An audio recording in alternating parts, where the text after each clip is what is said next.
Hi everyone, I'm Hardeep, a PhD student at KCL, and this paper is from the first chapter from my thesis on whiteness in classics in British neoclassical painting. There's also a trigger warning for outdated racial terms, and slurs for Black people have been fully redacted. Furthermore, there'll be no quotations shown on screen to avoid potential discomfort, but I'm happy to send this paper to anyone who wants it in writing. So for general context, I formulated a 4-part model on whiteness that can be used to analyze its occurrences before the term existed in its current racial capacity based on existing theories. So first, whiteness is a socially constructed demonstration of power that adapts to the society that needs it, as described by Roediger, Omi, and Winant. It can include and exclude at its will, but it must be built using socio-political frameworks. Secondly, using Gramsci's model of cultural hegemonies, whiteness is not controlled by everybody who benefits from it, but rather by the state, through which the ruling class not only justifies and maintains its dominance, but manages to win the active consent over those over whom it rules, thus presenting a series of ideological norms that support bourgeois values. Third, for whiteness to exist, there must be inclusion of the other to mark the advantages a white race holds. As well as the works of Said and Fanon, I'm relying on the binary oppositions theory, since classification only ceases when it's no longer possible to establish oppositions. Finally, whiteness must be visible yet invisible, or even neutral in the public imagination to maintain narratives of power. This invisible representation can occur in media, as Dyer argues, but also occupy cultural and political spaces in order to control the carefully curated image of the other. So moving on to the 18th century, I first wrote about how the concept of Britishness was born in relation to Anglican Protestantism, colonial warfare and slavery, commerce and capitalism, and the institutionalization of classics. The next section, which this presentation will discuss, is how those themes were mapped onto contemporary discourse surrounding race and color. So before the idea of skin color as something genetic and unchangeable became the dominant mode of thought, 18th century Britons saw it as a wider aspect of complexion, the idea that individual appearance could be explained by a combination of climate, behavior, health, and religion. Each of these factors affected the humoral balance of the body, composed of 4 humors, itself inherited from classical and medieval medicine.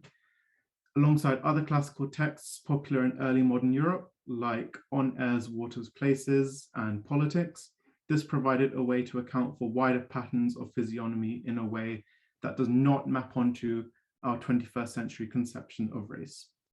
In North America, for instance, some Native Americans were milk white in complexion, suggesting that they lacked law and liberty. And according to William Byrd, the settlers obtained a, quote, custard complexion due to their changed diet. This is emphasized by contemporary ideas that settlers were no longer British once they had moved to these colonies. In 1708, Edward Ward said their looks had changed permanently, and William Innes said that, quote, there was a sense that over time the settlers would come to become something else.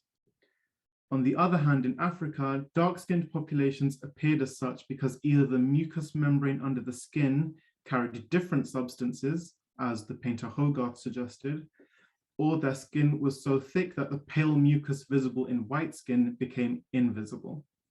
In Buffon's Natural History, a Black baby soon became as white as any European after being brought up as a Christian in the Netherlands. The concept of complexion as a precursor to race is perhaps clearest in the work of Linnaeus, who in 1740 described, quote, the European lawful and white, the American reddish, the Asian tawny, and the African lawless and black. Complexion, however, was also used in Britain to promote their Protestant superiority. Charles II was regularly described as having a, quote, dark, lazy complexion due to his Mediterranean Catholic heritage, a combination that was in line with stereotypical Catholics under the oppression of popery. The Jacobites were also described as being, quote, rough, fat, black, and noisy, in the words of one writer in 1733, for their Catholic beliefs. On the other hand, the Irish were known for their, quote, pale gaiety and the levity of their dispositions, and that when the English are transported to Ireland, they in turn become, quote, gay and thoughtless, more fond of pleasure, and less addicted to reasoning because of government.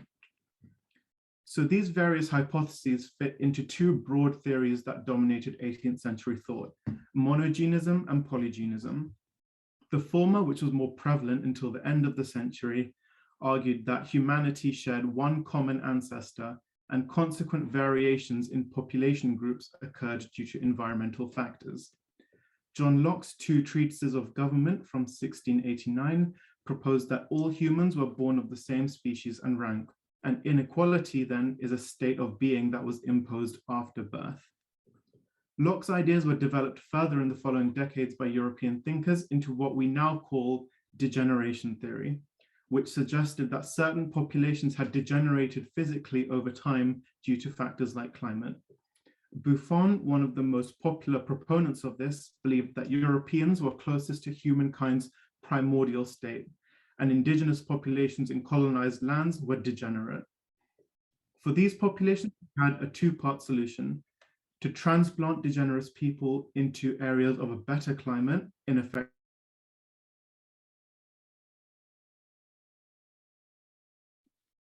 Hardeep, I think you might be on mute somehow. It's gone on That's weird.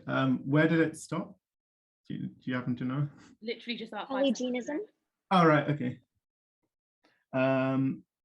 Okay, so for these populations, Buffon had a two-part solution: to transplant degenerate people to areas of a better climate, in effect fixing their complexions, and to completely colonize and expand European control over their lands, since they were unable to. For 18th century thinkers, the degeneration of humanity provided the logical foundation for the hierarchical organization of people. British thinkers were also proposing similar systems, culminating in the emergence of the four stages theory in 1750s Scotland.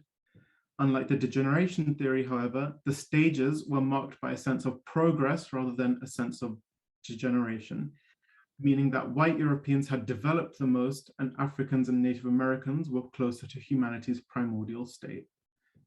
These wider debates were often engaged with ideas surrounding the slave trade, with classical texts used to justify such actions. Davenant in particular was inspired by Xenophon's discourse on the state of Athens.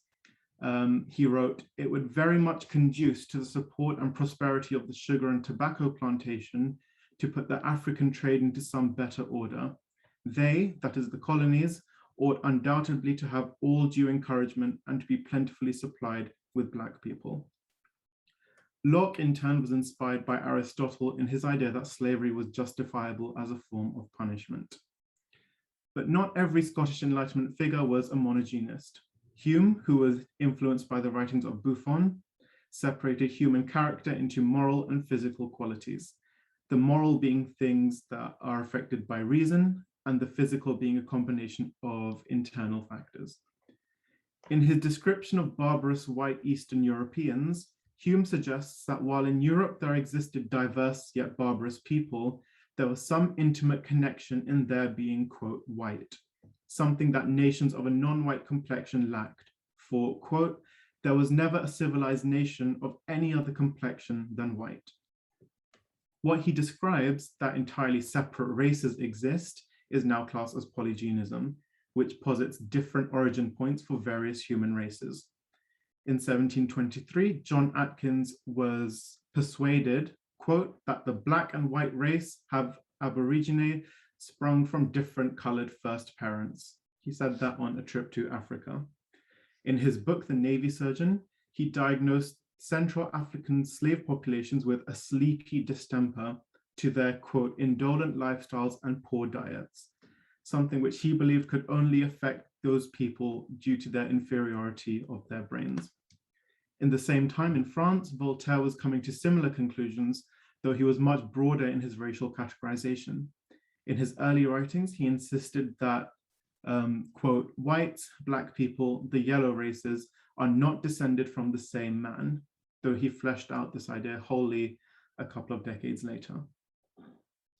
The first half of the 18th century marked the age of reason and aesthetics, and thinkers discussed earlier were primary figures in this movement. In the writings of Francis Hutcheson, the ability to make aesthetic judgments on beauty required an internal sense, providing the perceiver with the tools to obtain virtue through reason alone. In a similar vein, Addison believed that only the man of breeding, or one who can rationalize the good, has the ability to perceive both inward and outward beauty.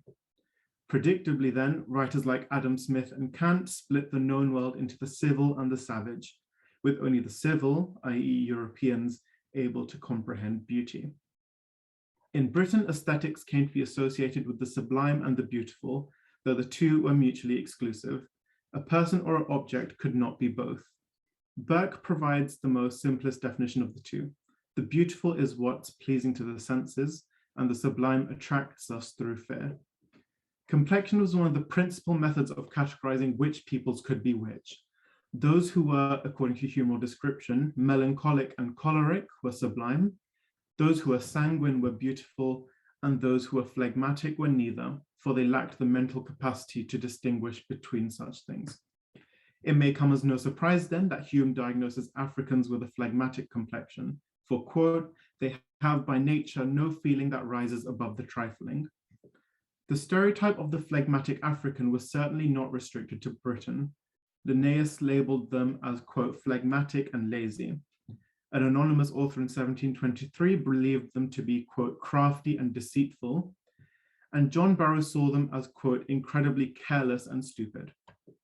It was later in the century that Kant claimed that dark-skinned people were sublime and light-skinned people were beautiful.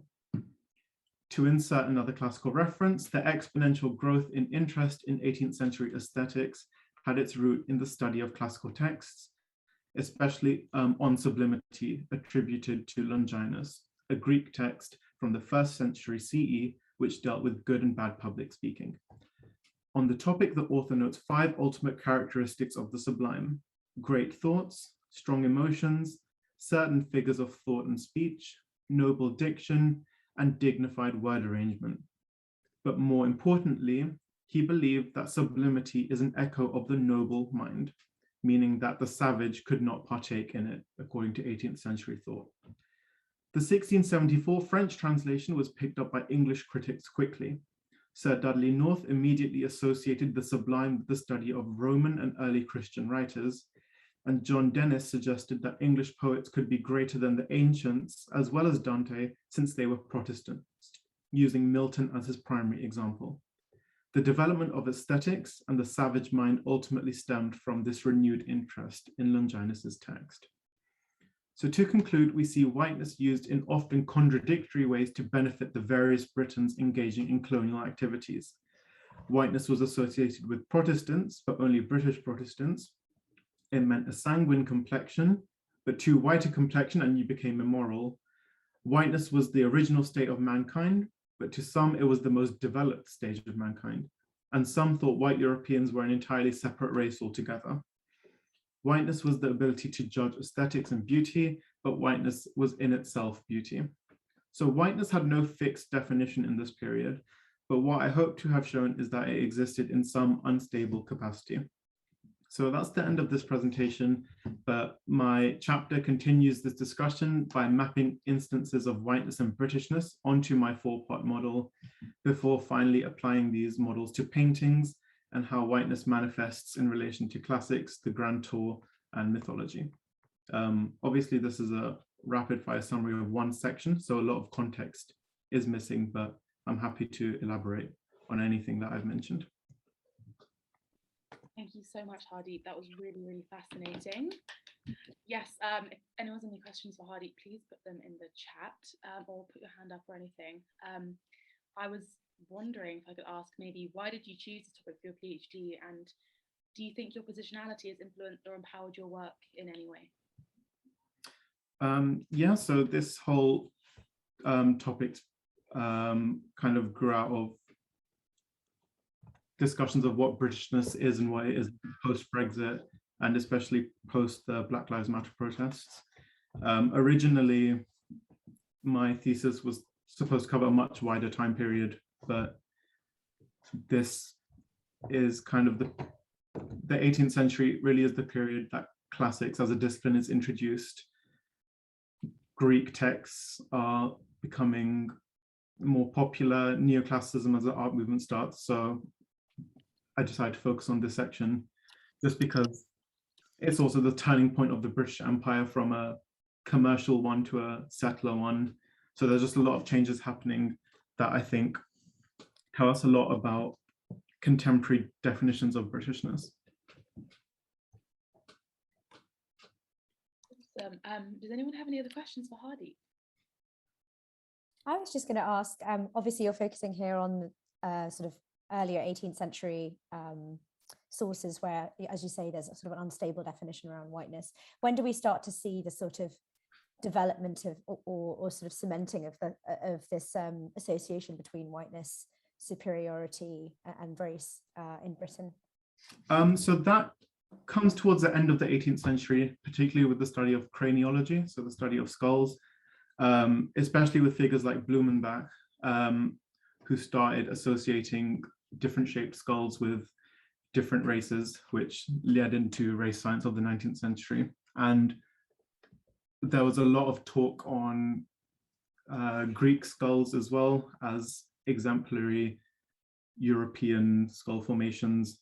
And that's happening in line with what Winkelmann is saying about white sculptures, about the renewed interest in the Greek world. So it's kind of all forming together at the same time. So that's towards the end of the century.